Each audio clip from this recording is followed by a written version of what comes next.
안녕하세요. 하나님의 말씀을 배달합니다. 요교교의 박연성 목사입니다. 오늘 묵상할 본문은 사무엘상 29장 1절에서 11절까지의 말씀인데요. 제가 9절에서 11절까지의 말씀을 봉독하고 함께 묵상하도록 하겠습니다. 아기스가 다윗에게 대답하여 이르되 내가 내 목전에 하나님의 전령같이 선한 것을 내가 아나 블레셋 사람들의 방백들은 말하기를 그가 우리와 함께 전장에 올라가지 못하리라 하니 그런즉 너는 너와 함께 온 내 주의 신하들과 더불어 새벽에 일어나라. 너희는 새벽에 일어나서 밟거든 곧 떠나라 하니라.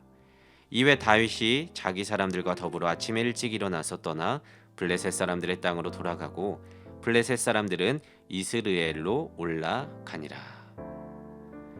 종종 사람들은 특히 한국 사람들이 그런 것 같은데요.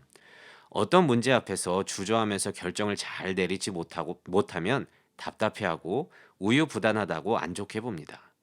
칼을 뽑았으면 무라도 잘라야 한다는 식인 거예요. 그런데 우리 삶은 쉽게 결정 내리지 못할 문제들이 산적해 있고 칼을 뽑아도 딱히 뭔가를 자르지 않아야 할 때도 있습니다.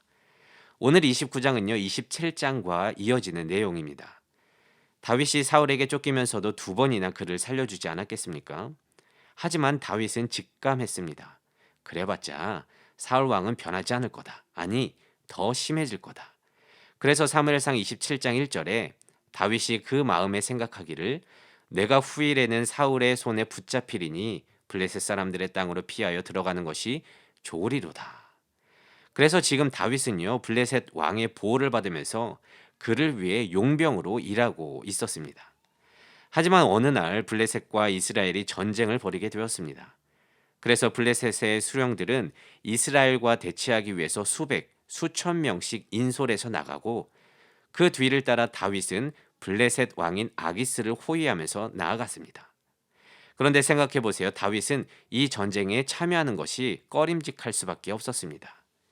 어쩔 수 없이 이곳 블레셋으로 피신해서 왔다고 하지만 내 조국과 맞서 싸운다는 것은 싫지 않겠습니까? 왜냐하면 그는 이미 사무엘로부터 기름 부은 받은 비공식적인 이스라엘의 왕입니다. 다윗이 그곳으로 향하고 있으니까 그가 진짜 싸우려고 했다고 생각하면 오산입니다. 그는 사울 왕을 두 번이나 살려주었던 평생토록 그렇게 하나님을 신실하게 믿어왔던 자였습니다. 그렇게 장차 이스라엘의 왕이 될 소명과 사명을 가진 자였다는 것입니다. 하지만 지금 전쟁에 참전하지 않으면 아기스 왕으로부터 신임을 잃게 될 것입니다. 그렇다고 다시 이스라엘로 돌아가기엔 사울 왕이 눈에 불을 켜고 기다리고 있으니 다윗은 지금 사면초가 진퇴양난입니다. 그는 최대한 아기스 왕 앞에서 순종의 모습을 보이고 있지만 이러지도 저러지도 못하고 있다는 것입니다. 그러던 그때 주위 블레셋 방백들이 왕에게 다윗을 돌려보내라고 항의하는 것이었습니다. 그가 전쟁에서 우리를 배신하여 적이 될 수도 있다는 다윗을 믿지 못한 행동이었죠. 결국 아기스 왕도 방백들의 항의에 못 이겨서 다윗에게 너를 전쟁에 데려가지 못하겠다. 그래서 11절 다윗이 자기 사람들과 아침에 일찍 전장터를 떠나게 된 것이 오늘 내용입니다. 그렇게 블레셋 사람들에게 명분도 세워주고 이스라엘과 싸우는 일도 다윗은 피할 수 있게 되었는데요. 그렇게 피할 수 없는 위기에 친히 개입하여 주셔서 다윗을 건져 주셨는데 참으로 믿는 자를 향한 하나님의 주권적인 은혜가 아닐 수 없습니다. 하지만 저는 이 장면에서 마지막까지 다윗의 결단력 없음을 저는 지혜라고 생각을 하는데요. 그는 분명 블레셋이냐 이스라엘이냐를 선택했어야 했습니다. 아기스 왕이 집으로 가라 했어도 신임을 더욱 얻기 위해서라면 블레셋 쪽에 서서 끝까지 이스라엘과 싸워야 했었고요. 만약에 이스라엘을 선택하려고 했다면 그때 바로 도망치면 됐습니다. 하지만 지금 다윗의 모습은 참 수동적입니다. 단지 상황에 몸을 맡긴 채 흘러가는 대로 움직이는 것처럼 보입니다.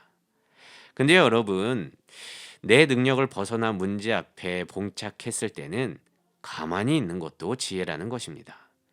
우리는 종종 뭔가 해야 할 것 같은 압박감에 하나님 앞에 기도를 하러 나아가서 이런저런 계획을 써놓은 자신의 제안서를 들이밀 때가 있지만 때로는 이 문제가 너무 어려우니 무엇을 선택해야 할지 지혜가 내게 없으니 주께서 해결해 달라는 마음으로 백지를 들고 나아가야 할 때도 있다는 것입니다.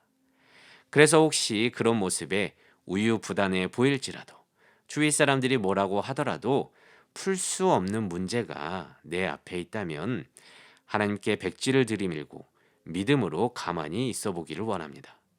그렇게 그때를 침묵으로 잘 견디며 주의 일하심을 기다려 보기를 원합니다. 왜냐하면 하나님을 의지하는 믿는 자에겐 다윗과 같이 주님은 절대 우리를 외면치 않으시고 우리가 예측할 수 없는 놀라운 방식으로 우리를 위기에서 건져내 주실 분이기 때문입니다. 그래서 오늘은 이렇게 기도하며 하루를 살아내길 원하는데요. 하나님, 사면초가 진퇴 양난의 때를 맞이할 때에 어찌할 바를 몰라 고민되는 그때에도 내가 뭔가를 선택하기 전에 그 상황에 몸을 맡길 수 있는 담대함을 허락하여 주시옵소서. 답이 안 보일 때 백지를 들고 주를 의지하는 믿음 허락하여 주시옵소서. 오늘도 이 말씀을 묵상하며 한날 승리하며 나아가는 우리 모든 요셉 청년부 되시기를 진심으로 소망합니다. 말씀을 묵상하며 내 삶에 적용해 보기를 원합니다. 첫 번째, 삶 속에서 어쩔 수 없이 마주하게 되는 사면초가 진퇴양난의 상황 속에서 믿음으로 그 시간을 침묵으로 견뎌내 봅시다. 그때 내게 주시는 하나님의 음성을 귀 기울이며 주의 일하심을 바라보는 시간을 가져보기를 원합니다.